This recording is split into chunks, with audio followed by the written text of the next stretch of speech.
ושרוצים שאנחנו נתחיל. טוב, אני רואה שיש לנו כבר כמה וכמה אנשים שם, אז אולי אנחנו נתחיל 30 אנשים ב5 דקות איחור, זה עוד מכובד. רואים ושומעים, אוקיי. טוב, אז למי שלא מכיר, שמי שון לייקוב, אני, הכשרה שלי, יש לי תואר שני בייעוץ חינוכי, אני עובד נוער שנים רבות, אני הגעתי לכל הנושא הזה כשפתחנו את אנשים טובים לפני 8 שנים, ואז התחלתי לעבוד באופן ישיר על הנושא של פסיכדלים ומי שצורך אותם ומה קורה לאנשים שהם תחת השפעה. הלכתי ל5 שנים לעבוד בהודו, בפינה שלנו בהודו. האמת היא שלא הלכתי ל5 שנים, הלכתי לשנה, שנתיים, אבל בסופו של דבר היו יותר מדי דברים שקרו שם והיו יותר מדי דברים משמעותיים וזה יצא 5 שנים. חזרתי לארץ לפני כמעט 2, האמת היא שאני חזרתי לבחירות הראשונות שהיו לפני 2, אבל מי ידע מה יקרה ונכנסנו לתוך החוויה הפסיכדלית המטורפת הזאת, ובינתיים המשכתי את הדברים שלי ולעשות באינטגרציה, ואחד מהנושאים הבולטים היה הנושא של האנשים שצורכים חומרים פסיכדליים ורוצים גם טיפול. לפעמים זה בעקבות החוויות שלהם, לפעמים זה בעקבות דברים שהם גילו בזמן החוויה, לפעמים זה היה לא קשור לזה והם גם מטופלים וגם צורכים פסיכדליים, והשאלה של מה אפשר לעשות ולאן אפשר להפנות אותם. אז פניתי לקהל הרחב בקבוצות הפייסבוק ובקהילות הזה, אמרתי מטפלים תירשמו, קיבלתי מעט מאוד, ומסתבר שהרבה אנשים חוששים מלהגיד שהם מטפלים גם בנושא הזה, אוקיי? ואז הגיעה הקורונה ששיבש את זה, ומי שקרוב אי אפשר היה להיפגש, ומי שרחוק אפשר היה להכיר וזה, וככה מצאתי אותך את עידו. אתה יודע מה? וזה המקום שבו אתה תיכנס לתמונה. אז בוא נתחיל להגיד תודה לקורונה שהביאה אותנו ביחד. תודה שון. האמת שאני מאוד מתרגש לעשות את זה, תמיד רציתי להחזיר את מה שאני עושה פה בסן פרנסיסקו לישראל, תמיד זאת הייתה המטרה. אז אני קוראים לי עידו כהן, אני במקור עבדתי לפני 10 שנים בישראל, גדלתי בבאר שבע, עברתי ללהבים, עשיתי את התואר הראשון שלי בפסיכולוגיה וסוציולוגיה באקדמית בתל אביב, ולפני עוד מעט, 10 שנים עברתי לפה בשביל לעשות, רציתי תואר שמשלב פסיכולוגיה ורוחניות, כי באמת מתוך המקום של אמונה בגישה ההוליסטית, שזה גם גוף, גם נפש, גם הפסיכי, הסייקי וגם באמת ברמת הרוחניות. והלכתי לקליפורניה Institute of Integral Studies, אם אנשים מכירים, CIIS, וגם יצא לי לעשות את הפרי-דוקטורט שלי במכון יונג, פה בסן פרנסיסקו, למי שמכיר את קרל יונג ואת התיאוריה שלו. וכחלק שהגיע הזמן לעשות את המחקר, תמיד היה לי סקרנות לגבי מצבי תודעה מורחבים, גם מניסיון פרטי, גם מתוך תרגולים שלי, ורציתי באמת לחקור שינוי, לראות איך אנחנו, מה מייצר שינוי ומה מייצב שינוי, שזה החלק הכי חשוב.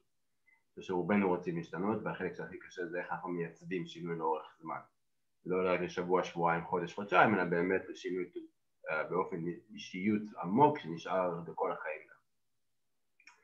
ועשיתי מחקר של 7 שנים על אינטגרציה של טקסי איוואסקה מנקודת מבט אינדיאנית, שעד אז לפחות ממה שאני חקרתי לא עשו עדיין מחקר שבודק חוויות פסיכודליות או של צמחים דרך איזושהי פילוסופיה פסיכולוגית, לראות איך זה באמת, מה התהליך הפסיכולוגי שקורה. כאילו יש את סטיין גרוף שעשה המון עבודה, ויש לו את הפרינטל מטריקס שלו וכל מיני כאלה, אבל לא היה באמת מי שניסה לעשות את זה עם התיאוריות שכבר קיימות, כמו יונג, או פסיכודינמיקה וכו'. כרגע אני עובד בסן פרנסיסקו, ב10 שנים האחרונות אני גם נותן שירותים של 1 על 1 בקבוצות, בכל מה שקשור לאינטגרציה, להכנה ואינטגרציה, חוץ מזה שיש לי קליניקה שבה אני רואה אנשים בעיקר עם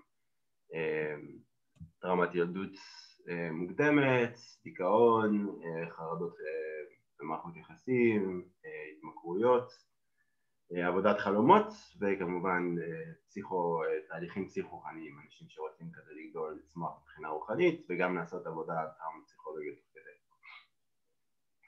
ולפני 6 שנים הקמתי ארגון שנקרא The Integration Circle, שזה קולקטיב של מטפלים, שדרכו אני חושב שאנחנו ככה הכרנו, כי שמעת הרצאה שעשיתי עם מישהו, שזה באמת אנשים כמוך וכמוני שמטפלים שהחליטו באמת להקדיש את עצמם ללמוד ולהעמיק על איך אפשר לעזור לאנשים שמעוניינים להשתמש בחומרים פסיכודליים או צמחים פסיכואקטיביים, גם לטיפול בטראומה וגם לצמיחה פסיכו-רוחנית.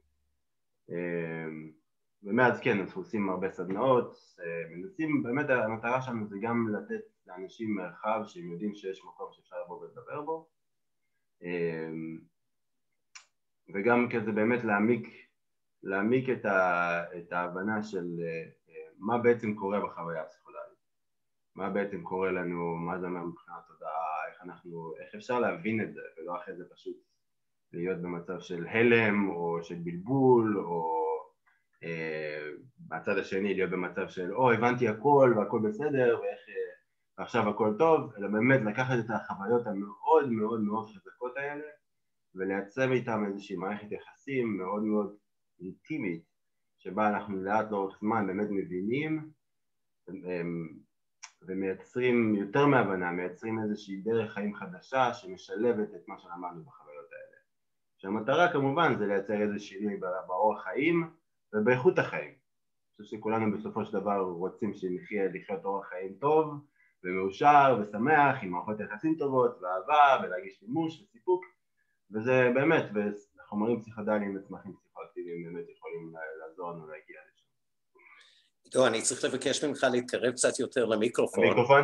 כן, אני רואה שלא שומעים מספיק טוב, וגם אני, זה נכנס ויוצא קצת. אוקיי. בואו נדבר קצת שונה על למה, דיברנו קצת לפני, על למה הקורס הזה בכלל חשוב, למה הקורס הזה טוב לעכשיו. אוקיי, שאני אדבר על למה לי זה חשוב לעשות עכשיו? כן. אוקיי, אני אגיד לך את האמת, ההחלטה לחזור מהודו, מצד אחד זה היה הגיוני, זה היה 5 שנים וזה היה מספיק לפרויקט זמני ולחיות חיים זמניים כל הזמן, אבל זה גם היה כי היה הבדל עצום שאני ראיתי בין מי שהגיע אז ב-2014 למי שמגיע היום, בקשר שלהם אל החומרים. ואני רוצה אחרי זה שנדבר גם על העניין הזה של מערכת יחסים עם החומר, אוקיי, כי דיברת קצת על זה. אבל ראיתי כבר שהמצב משתנה ושהמציאות בארץ כבר משתנה. גם כי הרבה יותר אנשים הגיעו כבר מכירים את החומרים ומה הם עושים, ומוכנים להשתמש בזה, ורמת הידע הייתה הרבה יותר גבוהה. אבל גם נכנס כל הצד הזה של הטיפול הפסיכדלי שהתחיל להיות מאוד מאוד נפוץ. אני התחברתי לנושא הזה כשפתחנו את הפינה שלנו בהודו ב-2014, והתחילו להגיע הרבה אנשים טריים מצוק איתן, ויצא שאני מדבר עם אנשים על חוויות משמעותיות בזמן שהם תחת השפעת לא רק קנאביס, אלא גם חומרים פסיכדליים, וחיפשתי מי שיכול להדריך אותי, ובמקרה, כמו שקורה בפסיכדלים, במקרה ביום שבו אני טס דרך אמסטרדם למשפחה שלי בקנדה, היה כנס בינלאומי בנושא של טיפול פסיכדלי. אוקיי, והתחילו להציג את הממצאים הראשונים של המחקרים, והתחלתי לדבר עם אנשים שם, והבנתי שיש כאן משהו שהוא הולך להיות מאוד מאוד חזק. אז זה אחד מהדברים שמאוד התפתחו, ואנשים התחילו להבין ולדעת קצת יותר. והדבר השני זה שהעולם הפך את הכל לאינטרנט, וכולם היו מחוברים, וכל הידע היה מול כולם, וכולם היו כל הזמן מחוברים, וזה גם שינה מאוד מאוד את המצב. אבל לפני 2.5 מתה צעירה במסיבת טבע, וועדת הסמים של הכנסת קמה ואמרה, צריכים לעשות משהו, צריך להקים שולחן עגול, צוות בין משרדי כדי להתחיל לפעול, ואז הממשלה הזאת התפרקה, הוועדה התבטלה, לא קרה כלום, 2 אחרי זה קרה בדיוק אותו דבר, לפני משהו כמו 8 חודשים, אבל אז לפני 2 חשבתי שמשהו באמת הולך להשתנות. אז חזרתי כדי להיות חלק מהשינוי, הגעתי לכאן וגיליתי שכולם עדיין מחכים שדברים יקרו. אז אמרתי, טוב, יש דברים שלא מחכים, הצריכה בעלייה משוגעת, יש יותר צריכה ממה שהיה אי פעם, אין נתונים, זה לא מופיע בשום מקום, בשום דבר, מה שכן אני הצלחתי למצוא זה שהיה סקר של תלמידי תיכון משנה שעברה, משהו גדול ובינלאומי, שבו היה כתוב, ועוד פעם, לא יודע עד כמה לקחת את זה נכון, ש5% מתלמידי י"א י"ב צרכו חומרים פסיכדליים. אוקיי, זה כבר אחוז גדול. כבר לפני 15 שנה, משהו כמו שליש מאלו שיצאו להודו צרכו חומרים פסיכדליים. אוקיי, וזה 15 שנה שיש 30,000 אנשים. יש הרבה מאוד אנשים שצורכים אותם כאן בארץ, הרבה אנשים מחפשים הרבה מאוד טוב שיקרה מזה, ולא יודעים לתת לזה את המעטפת הטיפולית ולהפוך את החוויה הזאת לטיפולית. אז זו הסיבה שאני לא הולך על זה ואני רוצה ללכת על זה עכשיו. לא, הנתונים האלה מדהימים, באמת, תודה שאתה משתף, אני לא ידעתי את זה. אבל זה באמת בתפיסה שלי זה גם באמת אחת מהסיבות העיקריות. גם העלייה במחקר, ובאמת רואים שזה באמת שימושי. לא רק שימושי, שזה יותר שימושי מרוב שיטות הטיפול האחרות שיש. כנ"ל כדורים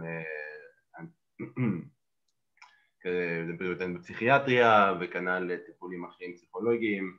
השילוב עם של שימוש בטיפול פסיכידלי, כמו שנקרא לזה, בנוסף לטיפול פסיכולוגי, נראה שזה מניב תוצאות ברמה הרבה יותר גבוהה.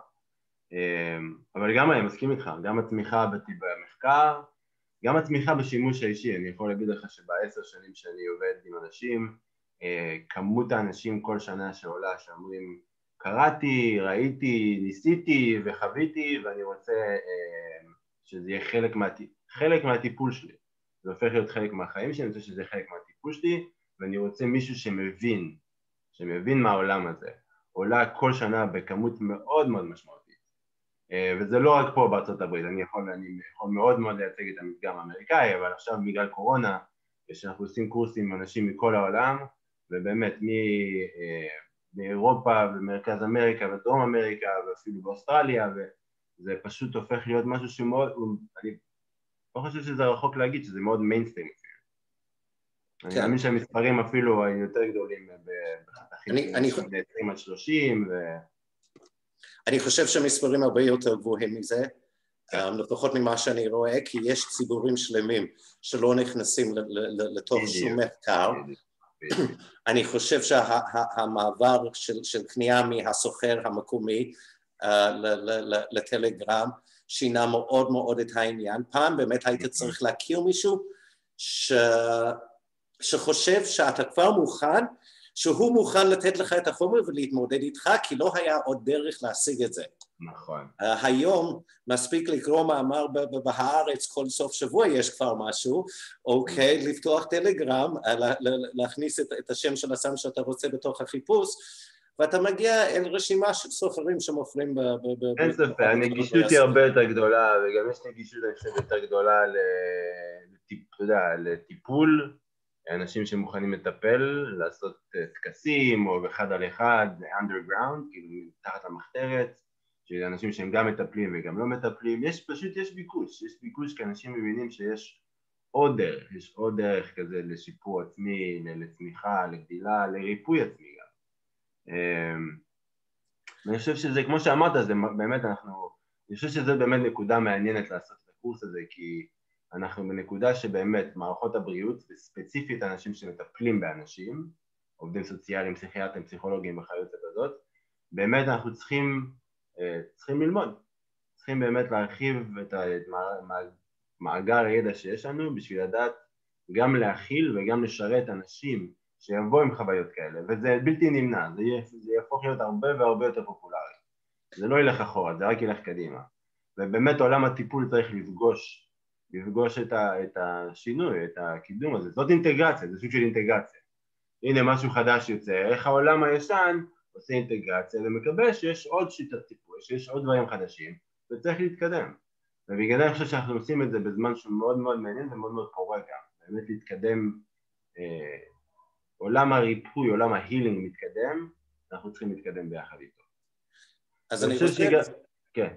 אני רוצה קצת לתקל אותך בשאלה קצת קשה. אוקיי, וזו השאלה של איך אתה תומך באנשים בתוך חדר הטיפול בתהליכים האלו, מבלי שאתה מעודד אותם לבצע עבירה, אוקיי, ולעבור על החוק. איך בתוך חדר הטיפול אתה עושה את הגבול הזה? כי אני חושב שזו שאלה שיש למרב האנשים והיא לגמרי לגיטימית.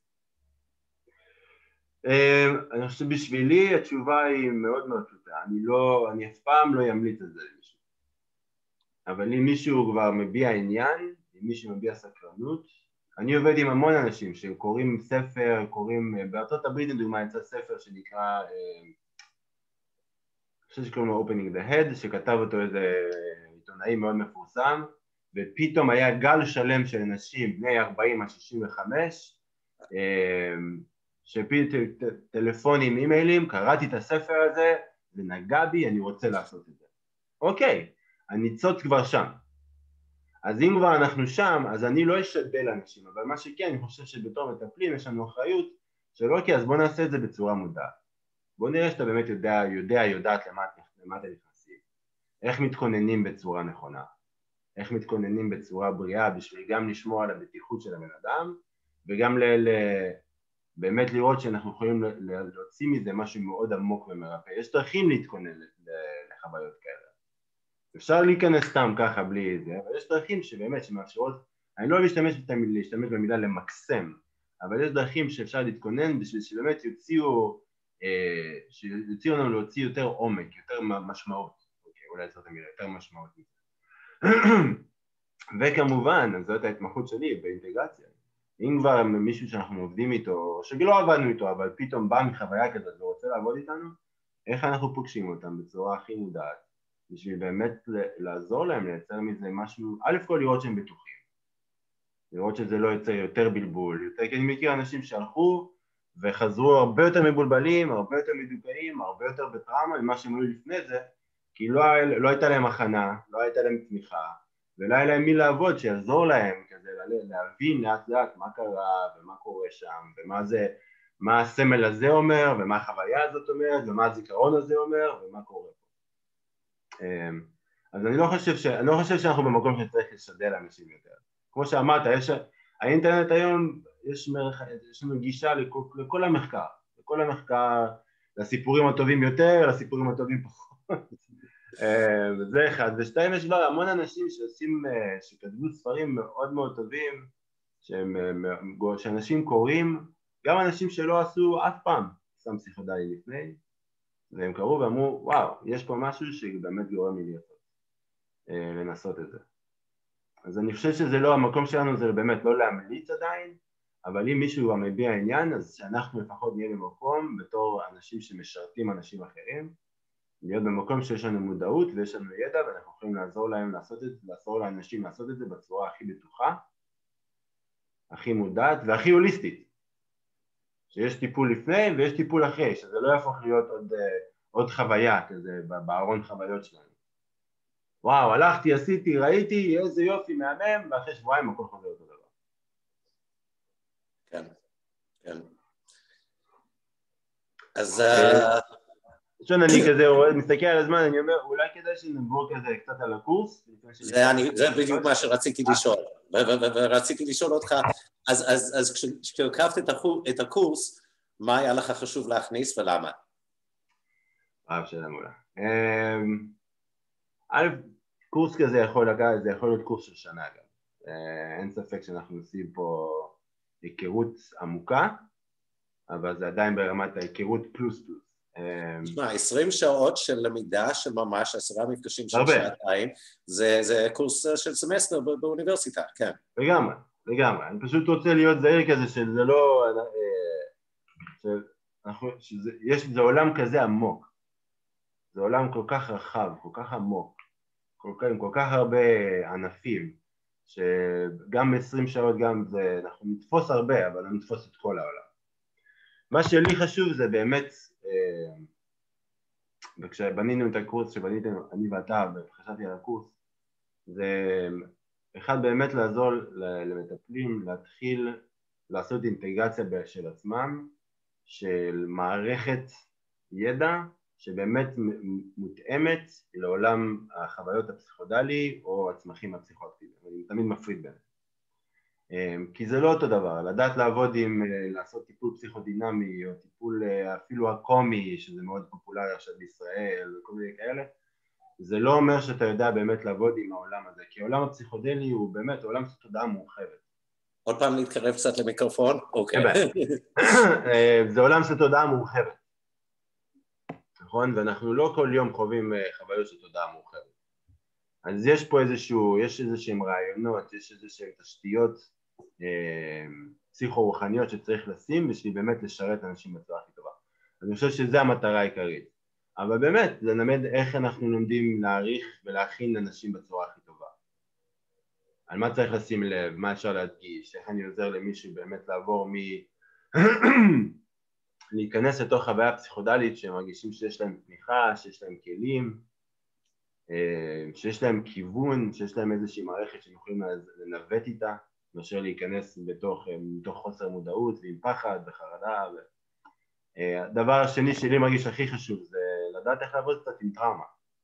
אנחנו נעשה כיסוי של עבודה עם טראומה, בעיקר מגישה יונגיאנית, כי הרבה פעמים בחוויות האלה, ואני מאמין שאתה ראית את זה בטח הרבה בהודו, כמו שאמרת על צוק איתן, מה שעולה זה חוויות של טראומה. טראומה מילדות מוקדמת, טראומת אלימות מינית, אלימות פיזית, מה שזה לא היה, ולדעת לעזור לאנשים להבין לייצר מערכת יחסים עם הטראומה שלהם, שיכולה בעצם לעשות ריפוי. כי מה שאני ראיתי הרבה אנשים שנכנסו לחוויות כאלה, והטראומה שלהם עלתה, וזה רק הגביר את הטראומה. הפחד אחרי זה היה יותר גדול. אפילו ברמה של אוקיי, אז אני לא רוצה לחשוב על זה יותר פעם.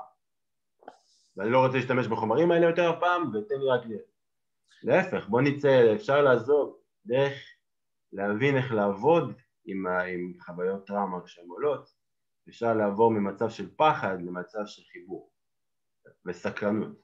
אז בואו נסתכל ביחד מה קרה, איך אנחנו מייצר מזה משמעות. כי בתוך החוויות האלה גם לפעמים הגיע הריפוי. או הכיוון לאיך אנחנו יכולים ללכת למקום בגלל זה כמה זה השלם וחלקיו. איך אנחנו לוקחים חלקים שאולי במרכאות נשברו על הדרך, ומביאים אותם חזרה לשלם, לאיחוי שיש אינטגרציה. הדבר שבאמת אחד הדברים שהכי מרגשים אותי זה שאנחנו הולכים להביא חבר ומטפל יקר מפה שקוראים לו קייל, שיעשה איתנו נשימה הולוטרופית, שלמי שלא מכיר זה סוג של, זה משהו שסטיין גוף פיתח בזמנו בשנות ה-70, שהוא רצה לייצר איזשהו תרגול שיכול להביא למצב תודעה פסיכודלי בלי חומרים. ברגע שחומר יש... אני כן אעצור אותך, כי אני ראיתי לפני כמה שבועות שחוף מבטחים מארגנים סדנת נשימה הולוטרופית בשבועות הקרובים בארץ, אז למי שצופה וזה מעניין אותו, חפשו בפייסבוק חוף מבטחים והסדנה שיש להם. ומומלצת, כן, זו חוויה. הם עושים עבודה מעולה, וניר הוא אחלה בן אדם, ובאמת מומלץ בחום. כן, וזה כן טוב גם לשים גם הקשר, כי אנחנו מדברים הרבה מאוד על חוויות פסיכדליות של אנשים שצרכו חומרים, ואנחנו מדברים על אנשים שצרכו סמים קשים, חומרים פסיכדליים, אבל האמת היא שאנחנו רואים את זה גם באנשים שצרכו קנאביס, אוקיי. ואנשים שעשו עבודה רוחנית מאוד אינטנסיבית, יוגה ומדיטציה, ולפעמים זה קורה סתם, אוקיי? ולפעמים זה התפתחות רוחנית, משהו, אירוע חד פעמית, וכן, יצא לי להכיר בן אדם שתיאר מה שפסיכיאטר היה מתאר כמשבר פסיכוטי, כחוויה פסיכדלית, שממנו הוא לקח וגיבש את הזהות המתחדשת שלו. וכן, אז לראות שאפשר להיכנס למצבי תודעה אחרים, גם בלי חומרים, אני חושב שנותן הרבה מאוד כלים למי שרוצה לגעת בחומרים. אני מאוד שמח שאמרת את זה, זה מאוד מאוד חשוב. למרות שאנחנו פה מדברים, מתמקדים בחומרים פסיכדליים, אני עבדתי עם אנשים שזה קרה להם בריטריטים של יוגה ומדיטציה, אנשים שנכנסו למצב אפילו של תפילה ופוקוס לכמה שעות, והיה להם חוויות מאוד מאוד חזקות, וגם כמו שאמרת, זה יכול להיות ספונטני. זה יכול להיות ספונטני, ואני מאוד שמח שאמרת את זה שם, כי באמת זה יכול להיות משבר רוחני, וזה יכול, באנגלית זה spiritual emergence, כי זה פתיחה של דלת רוחנית או משבר רוחני. אתה יודע, אני שכחתי שהמחקר, כי אני אוהב לקרוא את המחקרים, המחקר שהצית את כל הגל החדש של הרנסנס הפסיכדלי, זה המחקר של רולנד גריפינס, שבו הוא פשוט הוכיח שעם פסילוציבין אפשר להביא לאנשים את אותו מצב מיסטי, רוחני, שאנחנו מכירים מהזה, אוקיי. אז זה התחיל מזה שלהגיד פסיכדלים, הם שייכים לחוויות הכלליות. אבל אני קצת סטיתי והיית באמצע להציג את העניין. לא, זה בדיוק זה בדיוק זה הניסוי המפורסם, נכון, של החוויה המיסטית. באמת, וכמה מאיתנו יודעים מה לעשות עם חוויות מיסטיות? בוא נהיה כנים. כמה מאיתנו גדלו בתוך מערכת משפחתית או תרבותית או דתית או רוחנית שבאמת לימדו אותנו מה לעשות עם חוויה מיסטית ואיך להיות עם זה ואיך להכיל את זה. אז כן, אז אנחנו נעשה נשימה הולוטרופית, נחזור לזה, ובאמת כמו שאמרת, המטרה זה באמת גם לא רק שתהיה הבנה ברמה מנטלית, אלא שיהיה לנו באמת חוויה למי שמשתתף בקורס, שתהיה לו חוויה, דרך חוויה אישית, יוכל ליישם את מה שאנחנו לומדים. שלטעמי זה השיטת לימוד הכי טובה, שיטת לימוד באמת דרך חוויה אישית, ודרך החוויה מנטלית. ובסוף אנחנו באמת נתמקד באינטגרציה. אנחנו נעשה שבועיים על אינטגרציה, כלומר נציג תיאוריות של אינטגרציה, כלים לאינטגרציה, כי זה באמת שם, היום כבר יגידו, כל מי שבאמת מתעסק עם זה יגיד שהחוויה עצמה היא אולי 40% מהתהליך, האינטגרציה זה איפה שהשינוי קורה. אני יכול לחוות את כל היקום בחוויה שלי, אבל אם לא יהיה גשר בין החוויה לבין היום-יום, לא יהיה, בסופו של דבר החוויה הזאת תיעלם. היא לא תהפוך לשינוי מהותי ברמת אישיות, ברמת נפש. כן, נדבר קצת על דילמיות אתיות, מתי לא עובדים, כמו ששאלת, מה אסור לעשות, מתי לא מומלץ לעשות, ואיך אנחנו באמת נותנים שירות וטיפול שהוא אתי, בתוך עולם מדע פסיכדלי שהוא חדש. אולי הוא היה ב-60s אבל נעלם, אבל באיזשהו מקום הוא עדיין חדש. הוא חדש, הוא טרי והוא פרוץ, ואנחנו צריך לדעת באמת איך גם לתת טיפול שהוא חוקי ואתי למטופלים שלנו. אז מישהו הרגע שאל, אמר, שמחה שאתם מתייחסים לבלבול בין חוויה מיסטית לבין מצב פסיכוטי. סופר חשוב בעיניי. האם הכוונה שבקורס יהיה לקח מקום? בוודאי. שאני לא יודע כמה שבועות נוכל להקדיש את זה, אבל אני יכול להגיד שקייל, שהוא עושה את הנשימה האוטוטופית, חלק ממה שהוא ידבר, קייל הוא עשה קורס לבד שנקרא Spiritual Emergency, הוא בעצמו עבר חוויה של כמעט מוות, וזה שינה לו את כל האורח חיים, וכן, בוודאי שאנחנו נדבר על זה. הדבר שכמו שאמרת, אתה יכול ללכת לפסיכיאטר שיש לו היכרות עם מצבים מיסטיים ותודעה מורחבת, והוא יוכל לנסות לעבוד איתי, ואני יכול ללכת לפסיכיאטר שיגיד לי, לא, זה התקף פסיכוטי. קדימה, איך סוגרים את הדלת הזאת כמה שיותר מהר. אז אנחנו בהחלט שאנחנו נדבר על איך, יותר אנחנו נדבר נראה על איך מתי לשים לב מה זה מה. איך אנחנו הופכים למטפלים שמודעים לראות, הבן אדם הזה באמת, מי שעבר את החוויה הזאת מתקשה, אבל יש במלא חום, יש פתיחות רוחנית פה, יש איזו דלת פסיכו-רוחנית שנפתחה, הבן אדם הזה צריך פשוט הרבה תמיכה כרגע, אבל אפשר להמשיך לעבוד את זה, ומתי להגיד, אוקיי, יש פה פתיחה, זה יותר מדי, it's too much for this person, קודם צריך לייצב, ואחרי זה לעבוד. בוודאי, בוודאי, בוודאי. זה מאוד מאוד חשוב, לדעת את ההבדל בין אחד. שאלה מעולה. ובהזדמנות הזאת אני מזמין עוד שאלות. אז בואו נעשה שאלות. לא, אין לנו עוד שאלות, אנחנו צריכים שאנשים ישאלו. בינתיים כולם פשוט כנראה יושבים קשובים. אז בוא, אז מי שמאזין, מי שפה, אורן או דור או יובל, אם יש לכם שאלות, אנשים שהם בפייסבוק חושפים, יש שאלות שאנחנו יכולים לענות. לגבי הקורס, או לגבי העולם הזה בכלל, עולם המחקר הפסיכדלי, עולם האינטגרציה, אני ושון פה.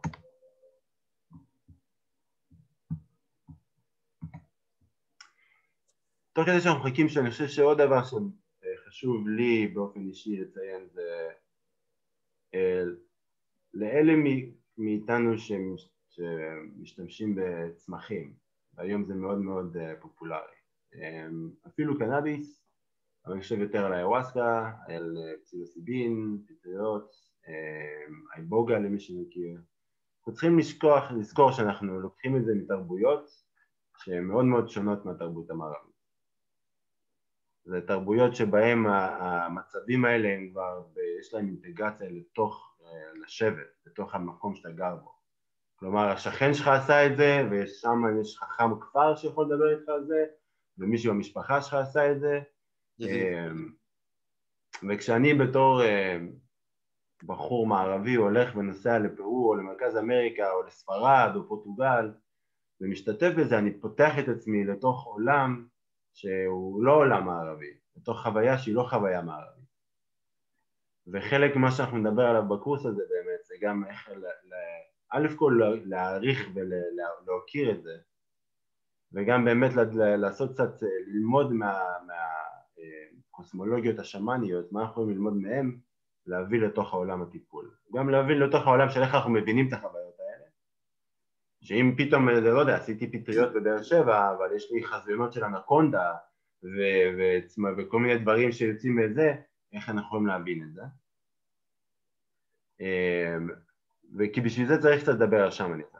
צריך לדבר על התרבויות האלה, וצריך לדבר קצת על שמניזם, וזה לא אומר שכל מטפל עכשיו צריך להפוך להיות מומחה לשמניזם, אבל צריך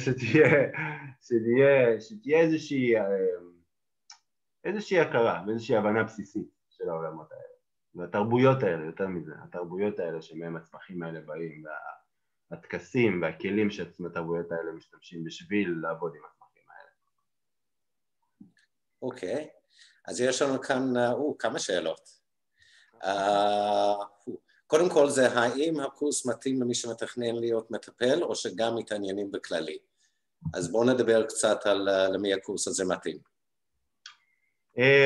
אני חושב שבנינו את הקורס באמת כיוונו אותו למטפלים שכבר עובדים, שמתייעדים לעבוד עם אנשים שמשתמשים בזה.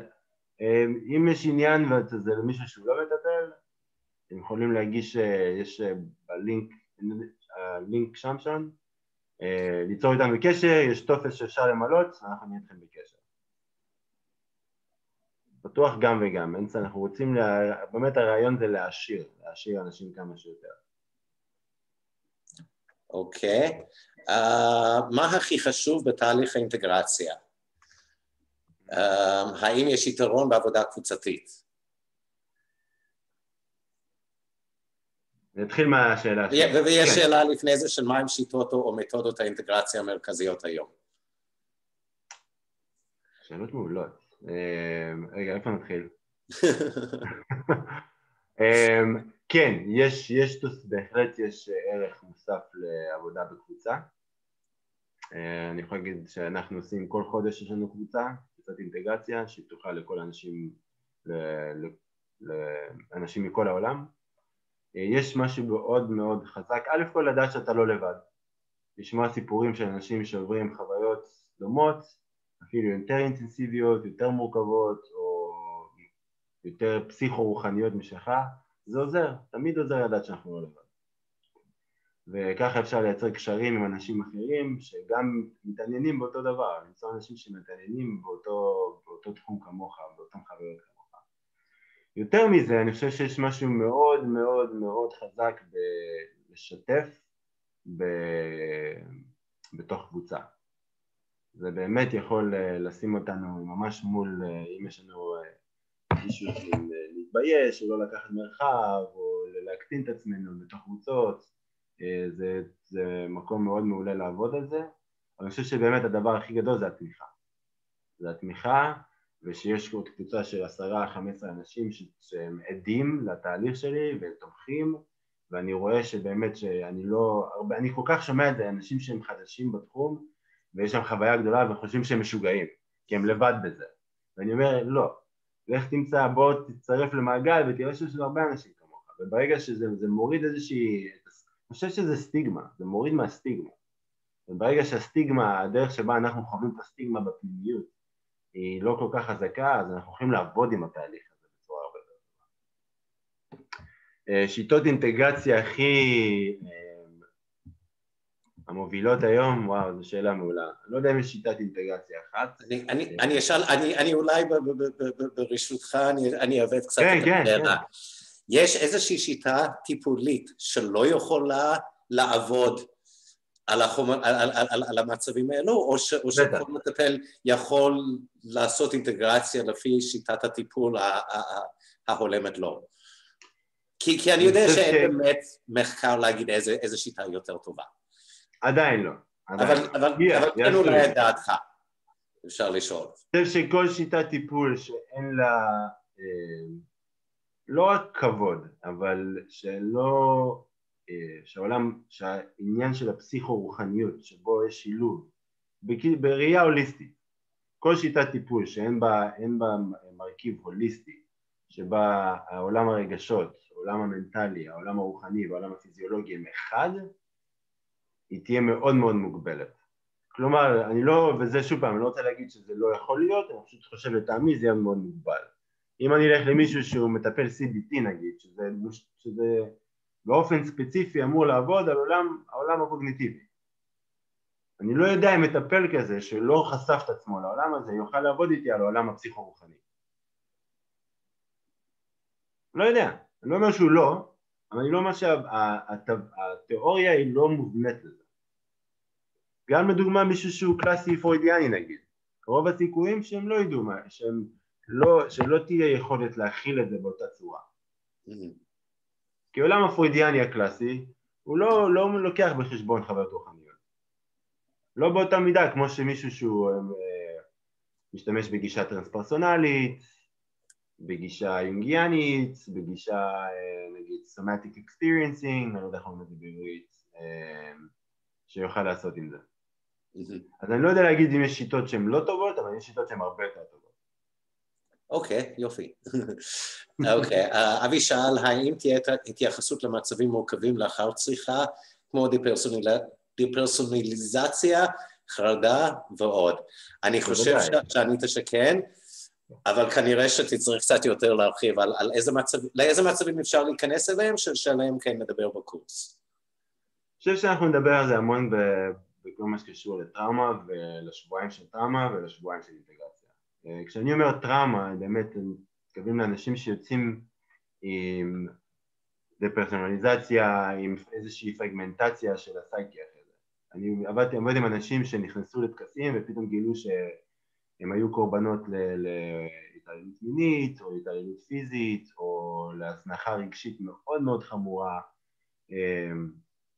שעכשיו אחרי חוויות כאלה מבינים שזה היה הבסיס שלהם לחרדה. אני יכול לתת דוגמה, אני עובד עם גבר בן 40 ומשהו שיש לו היסטוריה של חרדה מכל החיים. אני מדבר על חרדה משתקת, הקאות, 5 ימים במיטה, כאבי בטן, חוסר יכולת לתפקד, ואחרי טיפול בפסילוסיבין, הוא הבין שכל זה נבע מתוך איזושהי דינמיקה משפחתית מאוד מאוד מורכבת, שבה הוא היה מוזנח באופן טוטלי, והוא אף פעם לא קיבל את זה, הוא אף פעם לא באמת השלים את זה. וביחד אחרי החוויה עם פסילוסיבין ועבודת אינטגרציה, עברנו ממצב של בן אדם שיש לו התקפי פאניקה כמעט כל שבוע, אין לו התקפי פאניקה יותר, החרדה כמעט ונעלמה, החרדה משתקת, הוא מסוגל להתמודד עם מצבים, אתגרים בחיים, ברמה שאפילו הוא יגיד, אף פעם לא האמנתי שאני יכול להתמודד עם מצב כזה, בלי להגיע לאותם. אז כן, אנחנו נדבר המון על מצבים, אני לא רואה את זה בתור מצבי קיצון. המצבי קיצון מבחינתי זה יותר מישהו שאחרי, לדוגמה עכשיו קיבלתי אימייל ממישהי שחזרה עם בעלה מריטריט במרכז אמריקה, והוא כבר שבועיים בהתקף מאני. לא ישן, לא אוכל, בטוח שהוא ישו, הוא מסוגל לקפוץ לגופות של אנשים, לראות נשמות. מבחינתי זה מצבי קיצון, התקפי פסיכוטיים שלא ניתן לטפל במצבי מאניה שכאלה, או דיכאון התאבדותי, ראיתי גם דברים כאלה, אז כן, אנחנו בהחלט נדבר על זה. אוקיי, יופי.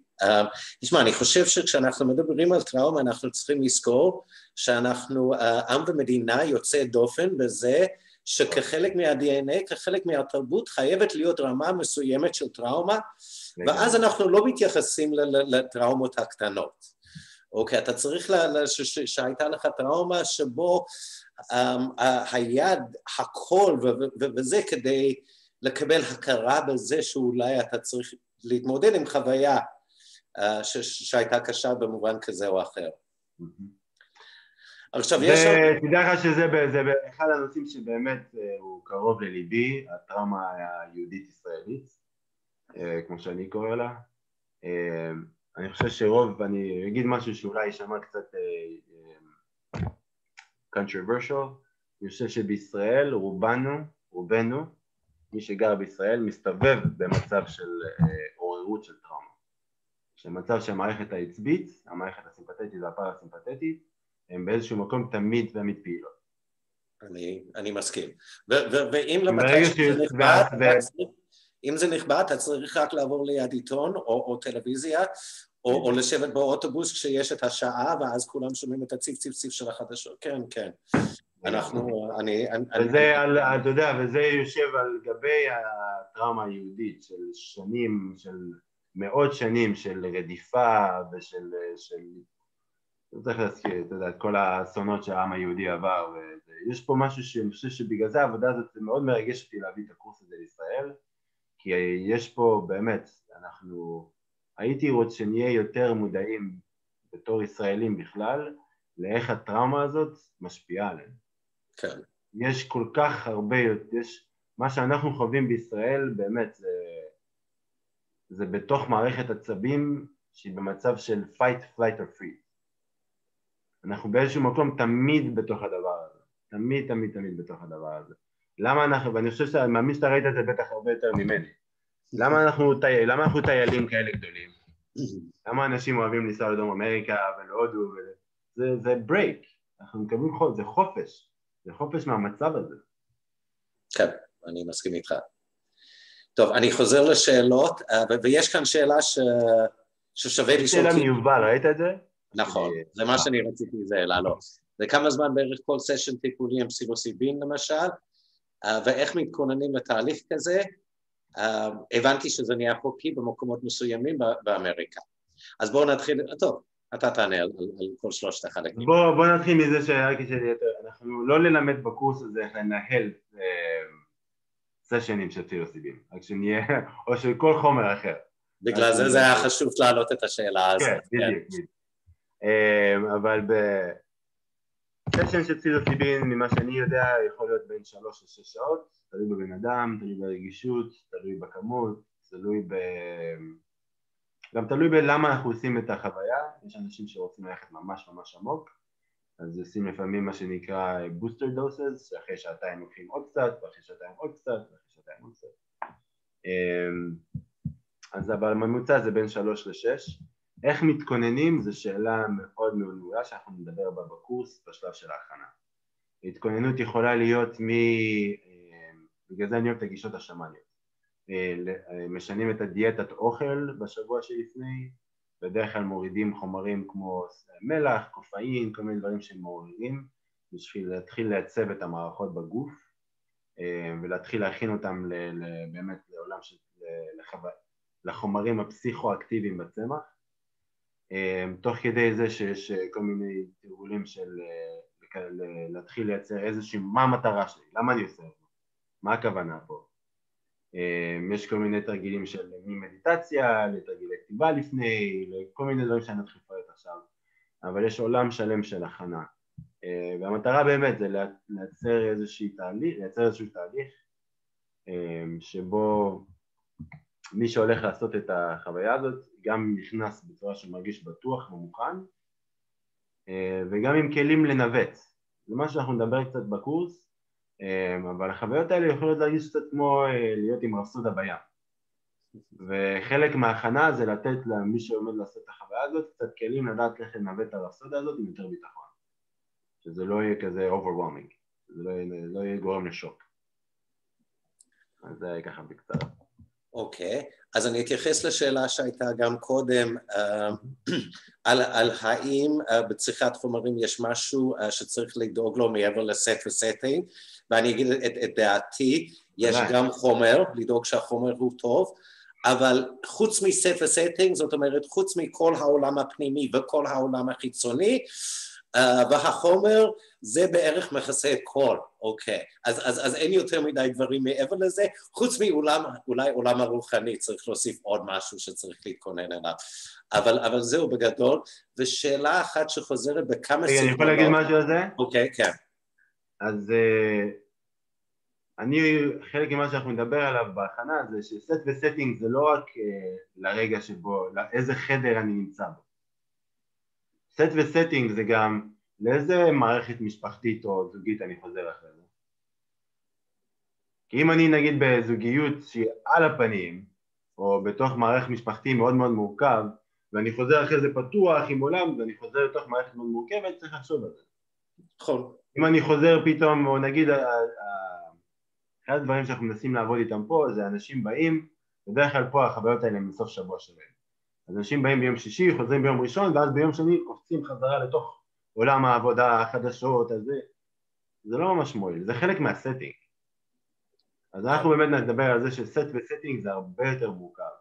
גם חלק מהסטינג זה איזה מערכת תמיכה יש לי אחרי זה? יש לי מישהו לדבר איתו? יש לי מישהו לעבד איתו?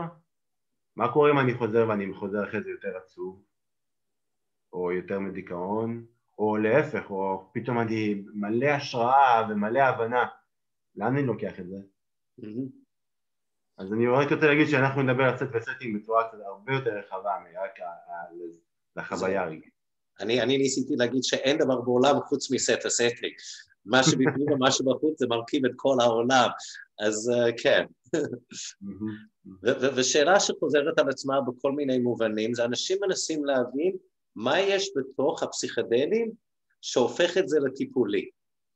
אוקיי, השאלה האחרונה זה איך הייתם מסבירים את הפסיכדלים, מה הפסיכדלים מאפשרים בתוך התהליך הטיפולי. אוקיי, הייתה אותה שאלה בגיוון קצת אחר. מה בעצם קורה שם שנותן את החומר הטיפולי? וואו, ברמה, בוא נתחיל, אוקיי. מה שקורה ברמה הפיזיולוגית, אז אחד יש את ה-Default Mode Network, שזה איזה מערכת, שאני לא אתחיל להסביר, מערכת מוחית, שמה שהיא עושה זה שהיא מייצרת איזושהי הפרדה בין החלק שבנו שזוכר חוויות שהן מאוד מאוד טראומטיות מכאיבות, לבין המודעות שלנו. אז זה בעצם איזושהי מערכת הגנה. בנוסף לזה יש את מערכת העצבית שלנו. נכון? גם מערכת העצבית, כמו שאמרנו, fight, flight ו-freeze. המערכת העצבית שלנו ברגע שנחשפה על יותר מדי סיכון, מתחילה לפתח עוד איזושהי הגנה, שנגד שהחלק המודע שבנו לא יהיה כל הזמן באיזשהו מצב של סכנה, שלא יחשוב שאנחנו בסכנה. אז מה שקורה בחוויה הפסיכודלית זה שהמקומות האלה בגוף, גם במוח וגם במערכת העצבית, מגיעים למצב של רגיעה. ברגע שאתה במצב של רגיעה, מה שקורה זה שמאפשר לחוויות שהן זיכרונות או חוויות שהן שמורות בגוף או שמורות באותו מקום במוח שמאחסן חוויות טראומטיות, כמו, ובנוסף לזה מאפשר גישה לחלק במוח שיכול לחוות חוויות רוחניות או חוויות מיסטיות, יש הרבה יותר גישה, יש הרבה יותר חיבור. אז ברגע שזה קורה, מה שקורה זה שדברים שהמערכת שלנו חשבה שזה מסוכן מדי להיות איתם בקשר, פתאום נכנסים לתוך התודעה. וברגע שזה נכנס לתוך התודעה, האמת שזה באיזשהו מקום פה מתחילה אינטגרציה. נכון? כי מה שהפריד לפני זה בשביל להגן עלינו, נכנס למצב של תודעה, ואז יש איזשהו מצב של איחוד בין המודע ללא מודע. אנחנו נדבר על זה כשנגיע ליום. אם נדבר על הלא מודע האישי. אז בעצם מה שקורה זה שדרך האיזון הפיזיולוגי, הלא מודע האישי הרבה יותר זמין לתודעה שלנו. עוד פעם? הדרך הזה שאנחנו מכנסים למצב של רגיעה פיזיולוגית, אמרנו מערכת העצבית, כן. הלא מודע שלנו, הלא מודע האישי, הוא הרבה יותר זמין לחלק שאמרנו שמודע. אז נגיד החוויות, פתאום אני נזכר וואי, אתה יודע, באמת הייתה לי חוויה מאוד מאוד טובה עם שון לפני 20 שנה ששכחתי ממנה, ופתאום נזכרתי, וזה הזכיר לי כמה טוב שון, וכמה זה נעים להתחבר עם אנשים, ושבעצם בטוח להתחבר עם אנשים, ולא כל אנשים יכולים לא כולם מסוכנים אם זה הטראומה שלי. אוקיי, אני אשאל את השאלה האחרונה. שדנה ששואלת, אשמח לשמוע התייחסות למצבים בהם כחלק מחוויה הפסיכדלית עולים זיכרונות טראומטיים, והגוף חווה אותם כטראומה, כמו למשל הצפה של זיכרון של פגיעה מינית בילדות שלא הייתה נגישה לפני כן, באופן מודע. מה ההתייחסות הטיפולית לחוויות כאלו? זה נראה לי שאלת המשך, והשאלה המושלמת לסגור את הנושא. האמת שזו שאלה מאוד טיימלית, כי בדיוק היום בבוקר דיברתי עם קולגה שאני עושה איתה הרבה קורסים שקוראים לה דיאנה, שעכשיו עושה עבודה על מה קורה ש-implicit, קוראים לזה implicit memories, זה חוויות שהן מתחת לרמת המודעות. מה קורה שחוויות כאלה, במיוחד של תקיפה מינית, עולים במצבים פסיכדליים. זאת שאלה, זו שאלה כל כך גדולה, שאלה מעולה. באמת זה חלק מהפוטנציאל של החומרים האלה, זה שבאמת זה, ופה באמת האינטגרציה זה החלק הכי חשוב. כי ברגע יצרתי קשר עם הזיכרון הזה, לדוגמה אני עבדתי עם מישהי שעבדתי עם כמה נשים, האמת שזה מעניין שזה יותר קורה בנשים, שלכולן ממצב של, היה לי חשש ולא ידעתי, דרך המצב פסיכדלי הם אמרו וואו אני באמת מאמינה שנתקפתי מינית על ידי X, Y ו-Z. זה דווקא באינטגרציה שאנחנו להתחיל לייצר משמעות ולייצר מערכת יחסים, כי הדבר הכי בעייתי עם טראומה מינית זה לייצר מערכת יחסים עם חוויה כזאת זה כואב מדי. לא רוצים לזכור את זה כי זה מורגש בגוף, פתאום יש זיכרונות שלא עולים על דרך המוח, זה זיכרון של הגוף. זה אומר שחלקי גוף מסוימים הולכים להתחיל לכאוב, זה אומר שהולכים להתחיל להרגיש חרדה, להתחיל להרגיש פחד והכל בגוף. אז זה באמת, זה דרך האינטגרציה, זה גם לייצר מערכת יחסים עם הזיכרון, וגם להתחיל לעבוד עם הגוף. אז איך אני גורם לגוף עכשיו להתחיל להרגיש יותר בטוח, יותר בטוחה, להתחיל דרך זה שאני גם מייצר משמעות מהזיכרון, להבין למה פתאום הגוף שלי רועד. אז בקצרה זה באמת, זה דרך לייצר משמעות, לייצר מערכת יחסים עם הזיכרון, ולהתחיל עבודה מאוד מאוד אינטנסיבית, איטית ואינטנסיבית עם הגוף. אוקיי. תודה. יש כל כך הרבה, זה כל כך מעניין. שאלות מעולות. זהו, אני שמח שאנחנו מתחילים רק עם 20 שעות. אוקיי, אז נראה מה יש. אז בואו רק נסכם למי שעוד לא בדיוק הבין מה הקטע של הקורס שעליו אנחנו מדברים. זה מתחיל בעוד משהו כמו שבועיים. כן, ב-23 בפברואר. נכון. יהיה ב-7 ל-9 בערב של ישראל. מפגש של פעם בשבועיים. שבאמצע יהיה לנו את המפגש האקטיבי עם קייל, ויהיה חוויה אוטופית, נשימה אוטופית. הקורס נמשך עד סוף יוני, מה לא טועה. סך הכל 12 מפגשים. אני חושב שבאמת, למי שמעוניין, מי שמכיר מי שמעוניין, הדרך הכי טובה זה ללכת ללינק, ולשלוח לנו למלות אחד הטפסים, אם יש איזה שאלות, לשים אותם בתוך הטופס, ואנחנו נשמח לענות על כל השאלות וליצור קשר. וזה כן חשוב לציין שזה קורס שהוא מיועד למטפלים, שמטפלים בפועל בגישות הקליניות, וזה לא מתוך זלזול בגישות האחרות, זה כדי שתהיה קבוצה שמדברת אותה שפה. ואנחנו הולכים בקורס הזה לדבר את השפה הקלינית, שלוקח שנים ללמוד, אז אנחנו לוקחים אנשים שכבר למדו את השפה הזאת כדי לדבר איתם על השפה הזאת ועל סוג העבודה שהם עושים, כי באמת גם את זה רק להכניס לתוך 20 שעות זה הולך להיות קשה. אוקיי.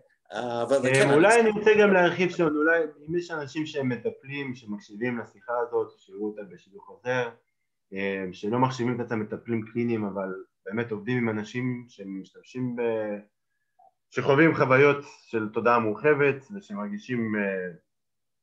ושמרגישים שהם רוצים להרחיב את הידע שלהם, להגיש צאו איתנו קשר.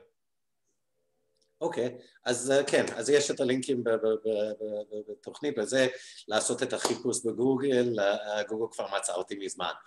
אוקיי.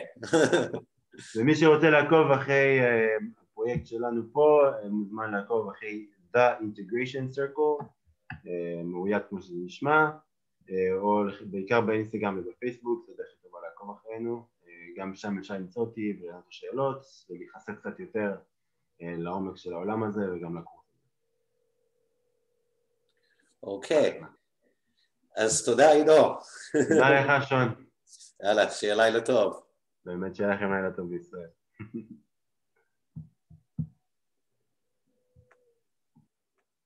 טוב, אז סיימנו שידור. אחלה. רוצה לסגור את ההקלטה? תודה דור.